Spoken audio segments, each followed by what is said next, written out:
juste avant de faire le sommaire, moi, je sais pas, il y a cette sortie qui m'a un peu interpellée, qui a pas mal buzzé sur les réseaux sociaux. Est-ce que vous avez vu Miss France ?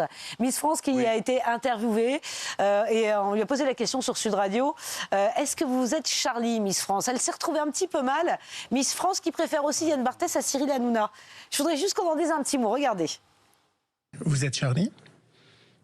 Je ne me prononce pas. Non, mais juste pour la liberté d'expression. Vous pourriez dire oui. C'est-à-dire, est-ce que vous pensez qu'en France, on a le droit au blasphème ? Ça veut dire non. Ouais, je préfère pas. Je préfère. Non, ça veut dire non par rapport au blasphème ou Je préfère pas me prononcer. Vous voulez pas répondre ? Non. Ça aurait été cool de dire oui, non ? Non. Alors ça, c'est la première partie. Donc Miss France n'est pas Charlie. La deuxième partie, après, on lui demande, alors Yann Barthès ou Cyril Hanouna ? Sachant que Cyril l'a reçu très gentiment sur le plateau TPMP. Miss France, regardez. C'était mieux où ? Chez Quotidien ou chez Hanouna ? J'ai ma petite préférence. Je vous écoute. Je vous le dirai pas. Ah bah si, puisque vous avez une préférence. Non, où vous avez été le plus à l'aise, voilà. Non, je suis très admirative du parcours de manière générale de Yann Barthès. Donc, et puis il est très bienveillant. J'ai vu beaucoup de gentillesse dans ses yeux et toute l'équipe, le plateau, toute l'énergie était très bonne. Voilà, donc voilà. Il est normal que quand on voit de la gentillesse dans les yeux de Yann Barthès, on ne soit pas tout à fait Charlie. Oh, pas mal, pas mal. Non, mais c'est quand même incroyable. Moi, je me suis dit, mais c'est incroyable, Miss France. Toutes les cases du politiquement correct et de la bêtise sont immédiatement remplies en 2 questions et 2 réponses à ces 2 questions. Donc, c'est absolument ce qu'on vient d'entendre, la première partie de l'interview sur Charlie. Quand on est une Miss France, c'est obscène, inadmissible et choquant. Voilà, elle est Miss France. Enfin, c'est pas n'importe qui, cher Eric. Elle voit de la gentillesse dans les yeux de Yann Barthès. Moi, je préfère pas dire ce que j'ai vu dans ses yeux. Voilà. Non, je vais le dire. Mais c'est quand même incroyable. Je vois beaucoup de lâcheté. D'abord parce que, en fait, il n'y a pas de droit au blasphème en France, puisqu'il n'y a pas de blasphème en France. Ça n'existe pas. Il suffisait de répondre ça. Et ensuite, elle est quoi ? Elle est contre la liberté d'expression. Elle pense que c'est normal que pour un dessin, on prenne une rafale de Kalachnikov. Il y avait des choses à dire quand même. Mais là, cette lâcheté, cette manière de ne rien vouloir dire, puis évidemment le choix de Barthès, et puis, vous ça savez, ne nous étonne pas. Lorsqu'on connaît Cyril, ce qui est notre cas, la gentillesse de Cyril dont on ne parle jamais, la bienveillance de Cyril, le premier degré de Cyril quand il aime quelqu'un, ça c'est pas la première fois qu'on trahit Cyril. Je pense que les gens qui trahissent Cyril, en fait, n'osent pas dire qu'ils l'aiment bien parce que ça fait pas très chic dans certains salons ou dans certaines interviews. Cette femme, honnêtement, même malgré sa grande beauté et sans doute sa grande intelligence, a dit en 2 phrases des choses qui la décrédibilisent à mes yeux jusqu'à la prochaine Miss France. Celle de 2026.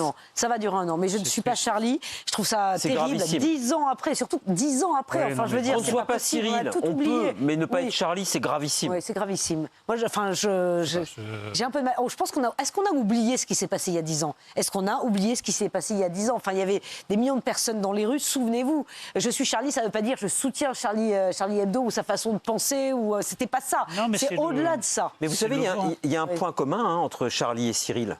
C'est que la chaîne qu'on va supprimer ici, que je connais bien, qu'Éric connaît bien, que vous connaissez bien, chez Cyril, on dit ce qu'on veut, c'est jamais censuré et il invite des gens de toutes les obédiences politiques. Ce qui n'est pas le cas de Yann Barthès, où là c'est trié sur le volet, les invités doivent absolument être politiquement corrects, méga-wokistes ou d'ultra-gauche. Et en fait, le combat de Charlie, d'une certaine manière, c'est aussi le combat de Cyril, la liberté d'expression. Et sans les comparer, parce que ça n'a aucune comparaison possible, on va quand même, en supprimant C8, supprimer un des pôles de la réflexion non wokiste en France. Oui, mais elle veut être dans l'air du temps. Vous avez vu les statistiques sur la liberté d'expression dans la jeunesse. C'est consternant. Les aînés sont très attachés, la jeunesse y est de moins en moins attachée, croit au blasphème, etc. Qu'on ne fait pas ceci, on ne fait pas cela, on ne se moque pas d'un tel. Elle est dans cet air du temps. Cette démagogie et cette lâcheté, moi, ça me révulse. Vraiment. Voilà, moi c'était le petit coup de gueule de ce début d'émission. Sinon, vous connaissez évidemment le principe de l'émission. Nous parlons de 3 sujets. À l'issue des sujets, nous votons. Si nous sommes d'accord avec la question qui est posée, ça s'allume en... Ouais. Si nous ne sommes pas d'accord avec la question qui est posée, ça s'allume en... Voilà. Voilà, très bien. De quoi va-t-on parler aujourd'hui? Des bonnes résolutions de ce début d'année. Elles fleurissent de partout. Dry January, c'est se priver d'alcool. Veganuary, ne pas manger de viande. Trouvez-vous ridicule les défis du mois de janvier? Peut-être que vous en faites un. D'ailleurs, on va en parler dans un instant dès le début de l'émission. Fin de la modération sur Facebook et sur Instagram. Faut-il s'inquiéter? Terminer les modérateurs. On pourra dire ce que l'on veut. C'est Mark Zuckerberg qui a annoncé d'importants changements en matière de modération sur ses plateformes, avec notamment la fin de son programme de fact-checking aux États-Unis. Et puis l'épiphanie. L'épiphanie, une fête païenne. La galette des rois distribuée dans les écoles de Marseille fait polémique. Comprenez-vous le bad buzz? On en reparlera tout à l'heure. Enfin, pas du sujet. Le sujet, lui, il est intéressant. Oui. Mais il y en a marre de ces réflexes pavloviens. À chaque fois quelque chose est religieux ou pas, ça devient un marigot insupportable d'asphyxie. C'est quand même incroyable. Écoutez, ça fait une polémique, voilà, à Marseille, parce qu'on servait des galettes des rois dans les écoles. Non, mais c'est. Vous vous souvenez du calendrier de l'Avent? Vous vous en souvenez? C'était la même chose. Voilà, c'était avant Noël. Maintenant, nous avons donc la galette des rois. Allez, on va commencer par les bonnes résolutions du mois de janvier. Quand arrive le 1er janvier, promis, je fais du sport, promis, j'arrête de trop consommer d'alcool, promis, j'arrête de manger de viande. Ça dure 2 jours et demi. Alors du coup, bon, moi, j'ai promis d'arrêter d'écouter Miss France. C'est vrai? Mais je vais m'y tenir. Ça va me durer l'année, et la suivante. donc voilà, bon, il y a fleurissent des challenges un peu partout. Bon, sur le papier, effectivement, c'est super. On entend souvent sur les réseaux parler de Dry January. Alors celui-là, il remonte un petit peu. Ou encore de Veganuary, pour ne pas manger de viande. Vous pouvez les partager sur les réseaux sociaux. Encore faut-il que ça dure. Regardez cette vidéo et puis on va en parler juste après. Beaucoup de participants réussissent le défi. Ils sont près de 60% à s'y tenir tout le mois de janvier. Ceux-là décrivent des bienfaits très rapides, un bien-être physique, une meilleure santé mentale. Le sommeil aussi s'améliore. La moitié des participants dormaient déjà bien avant le challenge. Ils sont un quart de plus à la fin. Des bénéfices davantage ressentis chez ceux qui vont au bout du défi. Et puis, il y a les effets à long terme sur la consommation d'alcool en elle-même. 3 mois après le Dry January, près de 2/3 l'ont diminué, que ce soit en fréquence ou en quantité. Ils sont un peu moins. Après 9 mois, 58% d'entre eux ont gardé leurs bonnes habitudes. Alors, question. Dry January, se priver d'alcool ou ne pas manger de viande. Voilà les défis qui sont lancés sur les réseaux sociaux. La question est de savoir, est-ce que vous les trouvez ridicules, ces défis du mois de janvier? Nous avons voté, nous nous sommes concertés et... Voilà, on a répondu non. Non, c'est pas ridicule. Cher Eric. C'est pas ridicule, ça dépend comment la définition qu'on donne de ces défis. Si la définition de ces défis, c'est imposer un mode de vie, donner des leçons, vous ne vivez pas bien, il faut vous améliorer, ça c'est insupportable. En revanche, si c'est pour ouvrir les gens sur un mode de vie un peu différent, savoir que, parce qu'il y a quand même, faut bien savoir qu'il y a quand même des millions de gens pour qui la vie tourne autour de l'alcool. C'est-à-dire qu'ils boivent de l'alcool tous les jours, ils ne peuvent pas concevoir une journée sans alcool, ils ne peuvent pas concevoir non plus de s'amuser sans alcool, etc. Pareil pour la viande, il ne s'agit pas peut-être de supprimer la viande, mais de montrer qu'une diminution de la consommation de viande a beaucoup d'avantages pour soi. Je suis végétarien pour que ça soit clair, mais que ça a des avantages pour soi et pour la planète. Je trouve que voilà, cette expérience peut peut-être ouvrir la conscience à d'autres. Mais il ne faut pas que ça soit fait de manière autoritaire, coercitive et surtout culpabilisante. Mais en revanche, je crois que tout le monde aurait intérêt à tenter l'expérience. Si ça ne marche pas, tant pis, mais ça peut, je pense, ouvrir sur d'autres modes de vie. Voilà pourquoi j'ai répondu. Tu as prévenu, Eric, chez les Rillettes, que tu étais végétarien, parce qu'on déjeune chez les Rillettes demain. Oui, j'ai prévenu. T'as prévu? J'ai prévenu. Non, mais c'est vrai, on va déjeuner en caressant Rillettes. Ça va être génial, ça. Mais j'espère qu'ils ont préparé un menu végétarien pour Eric. Oui, c'est vrai. Auquel je me plierai d'ailleurs avec plaisir. Avec grand plaisir. Vous voyez, ce sont des défis, regardez, qui ont été créés il y a 10 ans de ça. En fait, moi, le Veganuary, je ne connaissais moins. Le Dry January, alors ça, vous avez toujours des copains, effectivement, que vous croisez. Non, moi, je suis en Dry January. Pas d'apéro, pas rien du tout. Écoutez, c'est pas mal.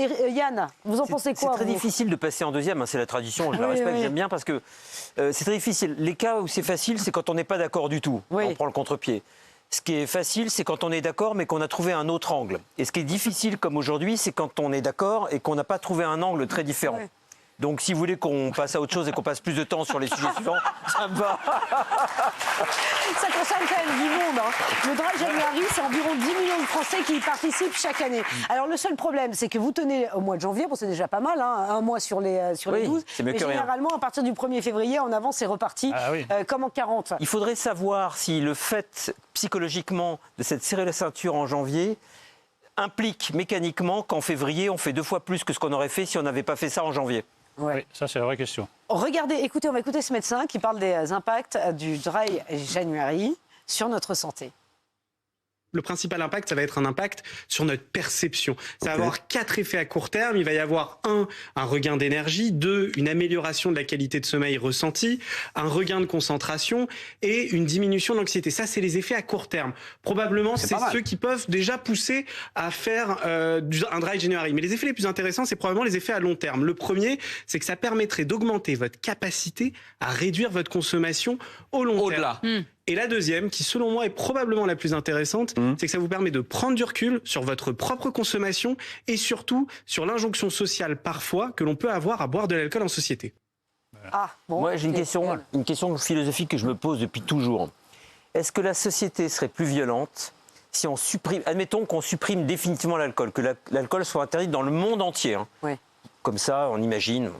Est-ce que les gens seraient plus violents ou moins violents ? C'est une vraie question. Vous croyez que c'est un lien? C'est une vraie question. Parce que l'alcool, ça rend violent, on le sait.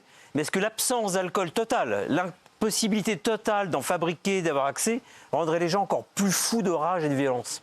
C'est une bonne question. C'est une très bonne question. Sur ce genre de programme, je vais vous donner une anecdote. Un jour, je suis reçu par un directeur de journal. Il était question de m'engager comme rédacteur en chef, c'est-à-dire qu'il voulait que je travaille énormément pour très peu d'argent. Bizarrement, j'ai refusé cette proposition. Mais c'est pas là où je veux en venir. Il me sert un café, il me dit tiens, vous prenez du sucre dans votre café. Je lui dis bah oui, moi vraiment je peux pas envisager de boire du café sans sucre. Il me dit vous devriez arrêter. Essayez, vous allez voir qu'au bout de 15 jours, vous ne penserez même plus à mettre du sucre et vous ne supporterez plus. C'est ce que j'ai fait. Donc en fait, l'incitation, le fait de commencer peut changer des habitudes alimentaires qu'on croit ancrées pour toujours. Il y a des gens qui se disent non mais moi je pourrais pas tenir un mois sans alcool. Le goût se modifie. Voilà.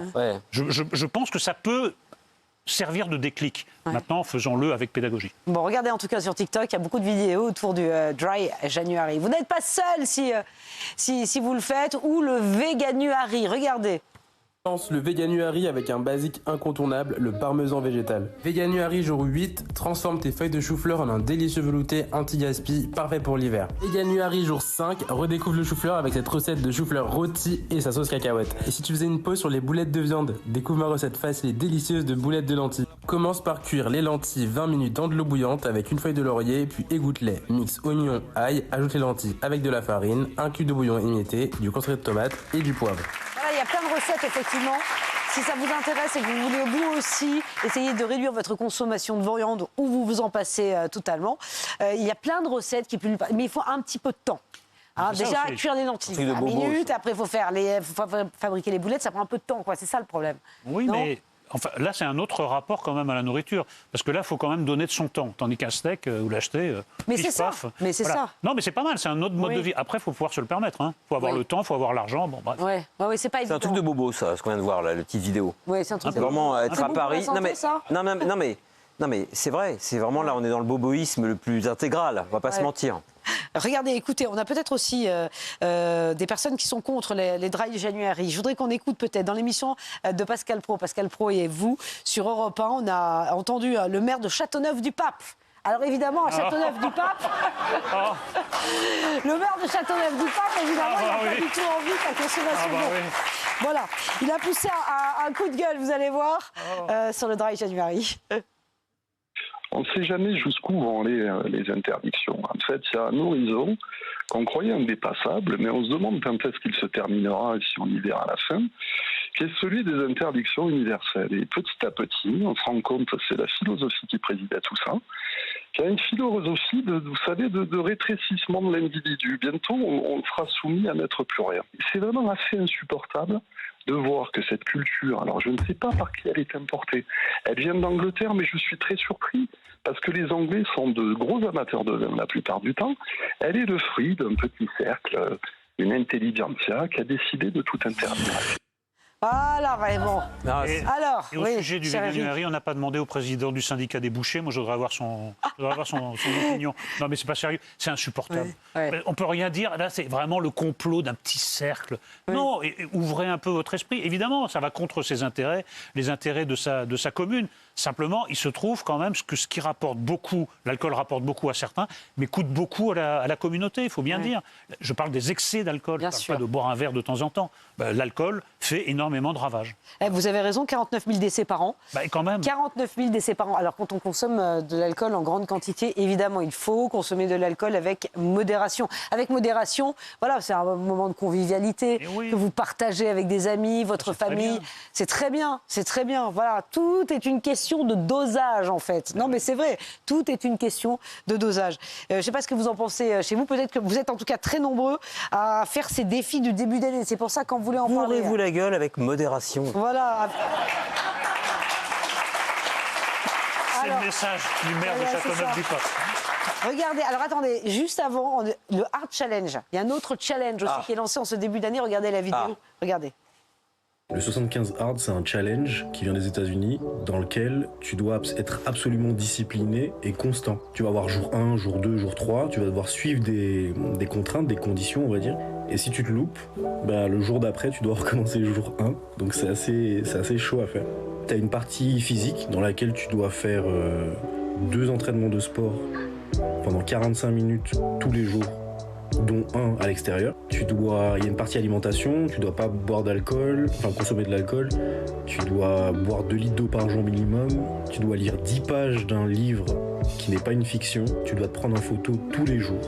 Ah, pas mal, regardez, et la liste, je te raconte même pas. Le programme, là, je vous vois atterrer. 10 livres d'un page par jour, c'est pas mal. Là où on patauge dans la bêtise la plus crasse, lire 10 pages d'un livre, c'est pas mal. Qui ne soit pas une fiction. Comme si la fiction, c'était vraiment l'enfer. Je pense que ce qu'il voulait dire, c'était des livres... Comment dire, des livres de... On est dans la crétinerie la plus abyssale. Éric, je te laisse la parole. Non, mais lire 10 pages de Yann Moix tous les jours, non, mais c'est pas ça. C'est que 10 pages de Marcel Proust, c'est de la fiction. Et ça rend n'importe qui plus intelligent que 10 pages de conneries de développement personnel qui sont des manuels de suicide. Oui.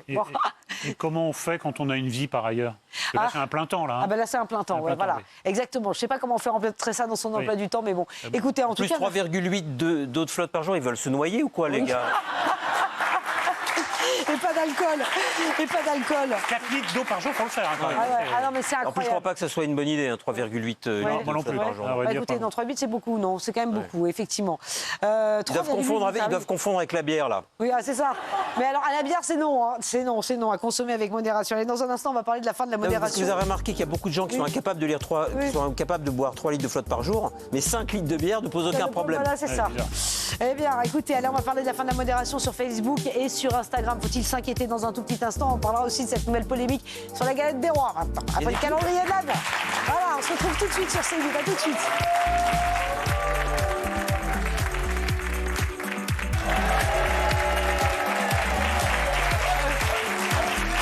Merci d'être avec nous. Bienvenue à ceux qui nous rejoignent sur C8 ce vendredi. On est très heureux de vous retrouver. C'est Pascal, Éric, Yann et les autres. Toujours avec Éric Lono, Yann Moix, le public aussi, qui nous fait l'amitié de venir. Bravo le public. Merci à vous d'être aussi nombreux à nous suivre tous les soirs. On a été leader TNT toute la semaine. Merci, c'est grâce à vous. C'est toujours un bonheur de vous retrouver. On a plein de sujets encore dont on voudrait discuter, échanger ensemble. On va parler dans un instant de la galette des rois, l'épiphanie, fête païenne. Voilà, la galette des rois distribuée dans des écoles à Marseille a fait polémique. On va en parler dans un instant. Encore un bad buzz autour d'une galette des rois. Alors, c'était le calendrier de l'Avent, je le disais, juste avant Noël. Maintenant, c'est la galette des rois, la crèche, le sapin. Enfin bon, c'est normal, hein. Ça n'arrête jamais. Attends, les œufs de Pâques arrivent. Dès que c'est d'un... Attention aux méchants lapins et aux cloches de Pâques. Non, mais dès que c'est un signe d'obédience chrétienne, en fait, dès qu'il y a une réminiscence de la religion chrétienne, il y a toujours un problème et un buzz. Ouais. C'est systématique. Ouais. Point. Voilà. Bon, voilà. Oui, puisque c'est une contestation globale, elle s'incruste aussi dans les détails, évidemment. Ouais, voilà. C'est considéré aujourd'hui, la religion chrétienne est considérée en France comme quasi pornographique. Non mais c'est vrai, non mais c'est triste, mais c'est vrai. On a l'impression que c'est une religion qui n'a plus le droit d'avoir pignon sur rue. Et on lui en veut d'avoir un jour été confondu avec l'État. Or, l'histoire de France a été un État dit de chrétienté, c'est-à-dire un État où l'Église et le pouvoir politique ont été confondus, ont été assimilés. Bon, on va en parler tout à l'heure, vous allez voir. Du moins. Vous allez voir, on a des bonnes vidéos, et ça, je pense que ça va vous plaire. Allez, on va commencer avec cette décision de Mark Zuckerberg. Fin de la modération sur Facebook et sur Instagram et sur WhatsApp également. C'est Mark Zuckerberg qui a annoncé que le groupe Meta, qui regroupe justement ces 3 entités, mettrait fin à son programme de fact-checking aux États-Unis. Terminé, on ne va pas les vérifier si les informations qui sont balancées sont vraies ou fausses. L'entreprise souhaite désormais adopter une approche plus personnalisée, nous dit-on, donnant aux utilisateurs un plus grand contrôle sur la quantité de contenu politique qu'ils souhaitent voir sur ces réseaux sociaux. Voilà, plus de liberté aux utilisateurs qui sont tellement raisonnables et raisonnés. Regardez cette vidéo, faut-il s'inquiéter? On en parle juste après. Regardez la vidéo. J'ai commencé à... Les fact-checkers ont de plus en plus de biais politiques et ont détruit plus de confiance qu'ils n'en ont créé, en particulier aux États-Unis. Alors, fin de la modération sur Facebook, sur Instagram, sur WhatsApp. Faut-il s'inquiéter de cette décision qui est prise par Mark Zuckerberg? Nous sommes concertés, nous avons voté et... Évidemment, on est super inquiet. Bien sûr qu'on est super inquiet quand on voit l'état des réseaux sociaux aujourd'hui. Mais si en plus, il n'y a personne pour les contrôler, mais on va aller où? C'est le déversoir, non, cher Eric? D'abord, il faut rappeler que le contrôle, même à présent, n'était pas féroce. Ouais.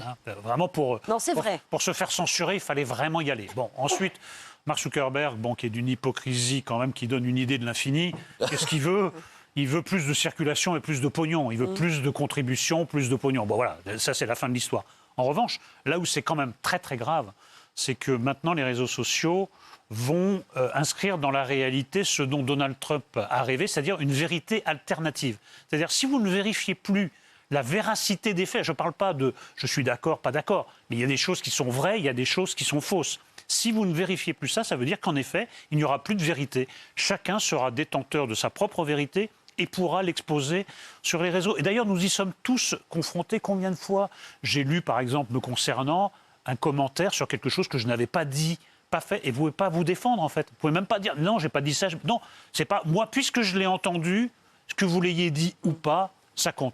Vous me dites que la Terre est ronde, moi je vous dis que la Terre est plate, mon opinion vaut bien la vôtre. Je trouve ça assez tragique, tout ça au nom de business is business, de faire encore plus de fric, en basant sur les instincts les plus bas et les plus vils de l'humanité, qui est de diffamer, de raconter n'importe quoi, etc., etc. Je pense qu'ils reviendront sur cette politique quand ils en verront les effets. Bon, alors, moi, je suis assez partagé, mais j'ai quand même choisi de répondre non, parce que le métier de journaliste n'est pas un métier que je respecte. Je vous le dis franchement, je n'aime pas les journalistes qui sont souvent des gens qui essayent, avec des moyens qui sont les leurs, et en général pignon sur rue, de déverser leur rancune ou leur haine sur des gens qui leur sont supérieurs. Non, mais je n'ai pas. Moi, je suis journaliste, par exemple. Vous m'aimez bien quand même. De manière générale, il y a des exceptions. Oui. Je méprise les journalistes. Oui. De manière générale, c'est un métier pour lequel j'ai peu de respect. D'ailleurs, aujourd'hui, ils en sont réduits à checker les news parce qu'on ne leur fait plus vraiment confiance. Il faut voir aussi pourquoi on ne fait plus confiance aux journalistes et pourquoi les fake news explosent. C'est que les journalistes ont bien fait leur travail à un moment donné et qu'aujourd'hui, les études pour devenir journaliste sont tellement nulles et n'importe qui, pouvant faire cette profession, on arrive à un niveau journalistique. Quand même un peu difficile, on arrive quand même en France, par exemple, on a un niveau journalistique qui est quand même à ras les pâquerettes, qui est indigne. Regardez Le Monde, ce que c'est devenu en quelques années, par rapport à celui que je lisais quand j'étais adolescent. Regardez Libération. Ouais. Voilà, à part Le Figaro qui surnage un peu, Le Point, c'est catastrophique, L'Express, c'est catastrophique, Le Nouvel Obs, j'en parle même pas. Plus personne ne lit le journaux. Donc il y a une raison. La réponse à cela, c'est que les journalistes sont de plus en plus mauvais. Donc les gens se sont dit stop. Ils en ont marre. Les gens ne sont pas des imbéciles. S'ils sont allés vers les réseaux sociaux, c'est qu'ils se sont aperçus qu'il y avait un malaise dans les journaux. Bon, maintenant, là où je rejoins Eric, c'est qu'on a au moins besoin des journalistes pour vérifier les choses. Ils sont incapables de les mettre en forme intelligemment, mais au moins les vérifier, c'est très important. Parce que là, ça faisait une sorte de digue anti-barbare. Là, le type qui va pouvoir maintenant écrire tranquillement « Vive Staline, Heil Hitler » ou je hais les juifs ou je hais les arabes, le type aura exactement la même droit d'expression qu'un professeur du Collège de France qui viendra donner des chiffres exacts sur l'immigration. Et donc, le fait de rendre tout le monde égal à tout le monde est insupportable. La démocratie, c'est pas du tout comme ce qu'on croit, que tout le monde ait la parole et que tout le monde puisse dire n'importe quoi tout le temps. La démocratie, c'est que ceux qui ont eu la possibilité intellectuelle d'obtenir le droit de prendre la parole peuvent la prendre. Vous voyez la différence entre le peuple et la masse ? La masse, ça crie, ça hurle dans la rue. Le peuple, c'est des gens qui ont démocratiquement eu le droit de faire des études, qui leur permet un jour d'avoir voix au chapitre. C'est un petit peu différent, il y a un tamis dans la démocratie. C'est-à-dire que tout le monde est à égalité au départ, et chacun, en travaillant, en réfléchissant et en pensant par lui-même, pourra un jour avoir accès au débat. Et j'ajoute que ce que j'aime dans la liberté d'expression, que j'aimerais voir totale, c'est qu'il y a un contradicteur en face. Oui, c'est ça, il n'y a pas de contradicteur. Regardez. Comme par hasard, Mark Zuckerberg intervient au moment où montent en puissance d'autres plateformes. Exact. Bien Donc sûr. il y a une raison économique évidente. Évidemment, il sent bien que là, avant, c'était presque un monopole, Facebook et même Instagram. Là, il y a des nouvelles plateformes qui engrangent des millions d'abonnés chaque mois. Il sent qu'il est sur la mauvaise pente, donc il faut donner des gages en disant non, mais vous pouvez rester, vous pourrez raconter ici autant de conneries qu'ailleurs. Voilà le message. Ouais, c'est plutôt effectivement économique et stratégique, bien sûr. Qu'est-ce que ça va changer très concrètement C'est le niveau des journalistes. Voilà, c'est ça. Qu'est-ce que vous voulez voilà. La presse française, elle est quand même très inquiétante. Regardez le torchon qui est du Paris Match, par exemple. C'est terrible. C'est vraiment, Paris Match est arrivé à des sommets de vacuité. Retirer les photos de Marine Le Pen. Vous savez, non, mais Paris Match, les photos de Marine Le Pen qui apprenait en instantané le décès de son père. C'est devenu. Ils ont retiré ces photos, franchement. Paris Match, depuis quelques mois, c'est devenu, mais la honte, c'est devenu Voici, quoi. C'est devenu la honte de la presse française, alors que c'était un grand titre. Qu'est-ce que ça va changer, en tout cas, l'arrêt de ce fact-checking ? Regardez. Voilà. Donc voilà ce qui va changer. Il a donné quand même des explications, le patron du groupe Meta, pour les raisons de cette suppression. Notamment, les fact-checkers d'ailleurs étaient trop orientés politiquement. Et par exemple, ils étaient à Los Angeles, en Californie, où là on est beaucoup plus beau, qu'on est beaucoup plus progressiste. Et là, ils veulent les déplacer, les nouveaux, au Texas, où c'est plus conservateur. C'est voilà, c'était. Oui. Il a essayé de se justifier comme ça. Moi, j'ai lu pas mal de fact-checking. Très très souvent, vraiment dans la quasi-totalité des cas, ce sont des rectifications de bon sens. C'est-à-dire quelqu'un qui dit une aberration. Il y a quelqu'un qui corrige l'aberration. Après, le biais idéologique, sans doute qu'il existe. Mais moi, ce n'est pas ce que j'ai vu principalement sur les réseaux. Ça n'empêche que, Eric, quand c'est des choses évidentes, genre la Terre est plate, c'est facile. Mais des choses un peu plus pernicieuses, un peu plus pointues, où là, effectivement, on a besoin de gens qui sont au courant des choses pour pouvoir les rectifier. Notamment sur des conflits, etc., où les choses sont plus pointilleuses, plus difficiles à appréhender. Mais il faudrait surtout que les internautes, enfin ceux qui sont sur les réseaux sociaux, croient ceux qui rectifient. Parce que souvent, non mais c'est ça. Il y a beaucoup de complotistes qui disent, vous pouvez leur expliquer par A plus B que la Terre est ronde. S'ils ont décidé que la Terre était plate, vous n'arriverez jamais à les faire changer d'avis. On en arrive toujours à cette conclusion qui m'est très personnelle, c'est que les réseaux sociaux sont une plaie totale pour l'humanité, que c'est le cancer de l'intelligence et qu'on est entré dans la barbarie depuis que ça existe. Je pense que c'est une folie que de donner la parole à tout le monde sur des réseaux sociaux. J'assume ce que je dis. La liberté et la démocratie, ça passe pour la liberté de la parole de ceux qui se sont autorisés par leur mérite personnel à pouvoir l'obtenir. Et pas de n'importe qui à n'importe quel moment sur n'importe quoi. Et je pense que c'est le plus grand danger qu'on connaisse depuis 20 ans, ce sont les réseaux sociaux qui sont la plaie totale. Oui, parce qu'aujourd'hui, tout le monde se vaut sur les réseaux sociaux. Tout le monde se vaut. Tout le monde se vaut. Alors, c'est vrai, humainement, un être humain vaut à peu près un autre être humain. Je mets des restrictions, puisqu'il y en a qui ne valent pas la peine d'être rangés dans cette catégorie.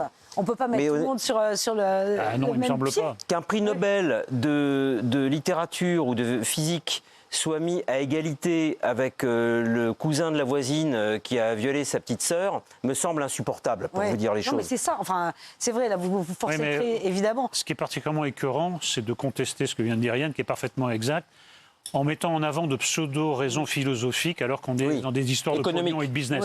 Ça, c'est vraiment écœurant, parce qu'il essaye de nous dire non, on a bien réfléchi, puis il y a une demande populaire. On a compris, mon petit Marc, on l'a compris, c'est bon. Bon, allez, on va parler de la galette des rois si vous voulez bien. Vous en avez certainement dégusté une avec la famille, avec les collègues cette semaine. Vous ne l'appréciez pas. J'ai essayé de vous en faire manger en début de semaine. Vous avez botté en touche. Eric a commencé à dire oui, on verra ça à la fin de l'émission, tout ça pour chut. On va faire voter Mélenchon que de goûter une galette des rois. Voilà, et Yann, au moins, était très franc. Non, pas moi, il m'a expliqué que c'était pas possible. Pas possible. C'est bon, la galette des rois. Une petite part, une fois par Bon, an. allez, au revoir. Non. Alors écoutez, moi j'aime beaucoup la galette des rois, la frangipane.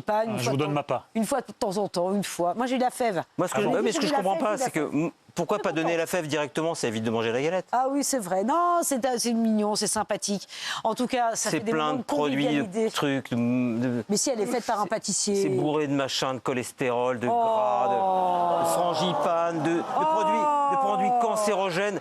Mais vous allez tous mourir de la galette des rois. Mais non, on n'en mange pas tous les jours. Il a raison, regardez, il y a déjà la couronne pour votre. Regardez, à manger avec modération. Mais avec modération, mais un petit morceau une fois de temps en temps. On va faire un whisky 12 ans d'âge qui a une part de galette des rois. Bon, alors, non, je retire ce que j'ai dit parce qu'on n'a pas le droit de le dire. Non, mais je le pense quand même. Regardez, alors il y a eu une polémique à Marseille autour de la galette des rois. On adore les polémiques. Dans un courrier adressé aux parents d'élèves, la mairie de Marseille a annoncé qu'elle distribuerait des galettes à l'occasion de la traditionnelle fête païenne, gourmande et conviviale. Voilà. Des mots qui ont fortement déplu à l'opposition de droite qui accuse le maire d'omettre le caractère religieux de la tradition. Alors l'épiphanie, une fête païenne selon la mairie de Marseille, comprenez-vous le bad buzz. Regardez cette vidéo, on en parle juste après. Les écoliers vont avoir droit à leur frangipane, une galette qui fait polémique car la mairie, dans un mail envoyé aux familles, parle d'une tradition païenne et gourmande et non de la fête chrétienne qu'est l'épiphanie. Pour l'opposition de droite, c'est une réécriture wokiste. L'élu d'opposition, Catherine Pila, parle de réécriture wokiste. C'est pas quelque chose de païen, ça fait partie de nos racines judéo-chrétiennes et on n'accepte pas de les voir bafouées par une poignée d'élus qui sont dans la déconstruction systématique des valeurs, des traditions et qui sont dans un wokisme très affirmé. A contacté, la municipalité n'a pas souhaité s'exprimer. Alors la question, l'épiphanie, une fête païenne, la galette des rois distribuée dans les écoles de Marseille qui fait polémique, cette distribution, comprenez-vous le bad buzz? Attention. Alors, je suis d'accord avec vous, Yann. Quoi, que je comprends pas? Non, on ne comprend pas le bad buzz. Alors, cher Eric, allez. C'est-à-dire que je vais énoncer une vérité et tous les fact-checkers peuvent éventuellement me contredire, mais ça ne changera pas du tout le statut de vérité de ce que je vais dire.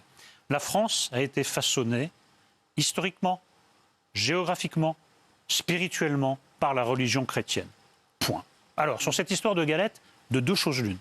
Soit on distribue des galettes dans l'école sans mettre d'adjectif. C'est-à-dire en disant c'est une tradition, on en a un peu perdu l'origine, plus personne ne sait trop, c'est juste un moment de gourmandise. Soit, si on veut mettre des adjectifs, alors il faut rétablir la galette dans ce qu'elle a de chrétien, en effet, la référence au roi mage. On peut ajouter aussi qu'elle est présente dans certaines traditions chrétiennes. Mais cette volonté d'éradiquer les racines chrétiennes de la France, même dans des détails comme la galette des rois, je trouve ça vraiment insupportable.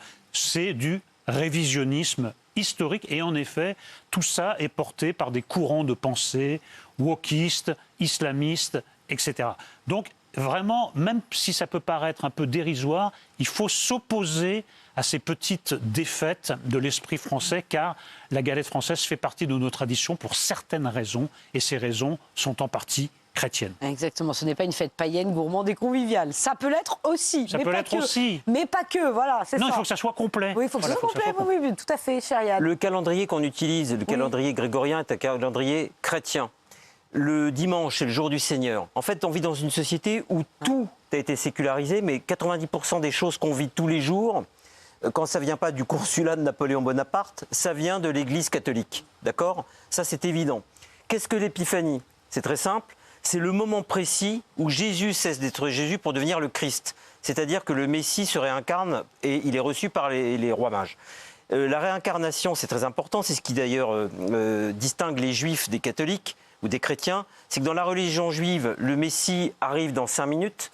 Et un Messie qui arrive vraiment, ça veut dire que ce n'est pas le vrai. Le Messie est toujours déjà là, mais on est en attente du Messie. Donc la religion juive, elle est en attente de... Chez les catholiques, c'est la même chose que chez les juifs, sauf que le Messie, lui, il a fini par arriver, il a fini par advenir. Donc qu'on me dise que l'épiphanie est une fête païenne, c'est juste une remise en question de toute l'histoire de la philosophie chrétienne de Jésus à nos jours. C'est-à-dire que l'ennemi de la religion catholique et de toutes les religions en général, c'est le paganisme précisément. Jésus était païen, mais le Christ, lui, est chrétien. Et c'est justement le passage du paganisme de Jésus à son christianisme, c'est-à-dire à son côté divin, qui fait que la galette des rois n'est pas quelque chose de païen. Si on dit que l'épiphanie est païenne, on dit qu'en fait le Christ est Jésus, mais que Jésus n'est pas le Christ. Ouais. Voilà, Europe 1 a interrogé des parents d'écoliers marseillais justement, parce que c'est bien d'entendre aussi les parents dans cette affaire. Regardez, écoutez leur réaction.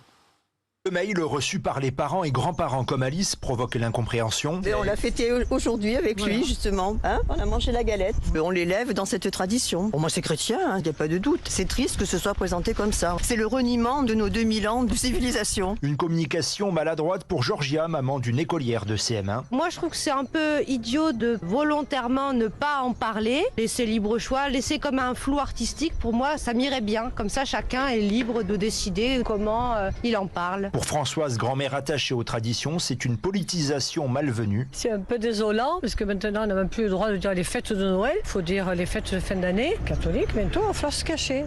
Bon alors, c'est plein de bon sens, effectivement, les réactions de ses parents. Et surtout qu'on ne demande pas à l'école de déconstruire l'identité française, on demande à l'école d'apprendre aux élèves les savoirs fondamentaux, qui se concentrent sur cette mission, puisqu'ils ne la remplissent plus.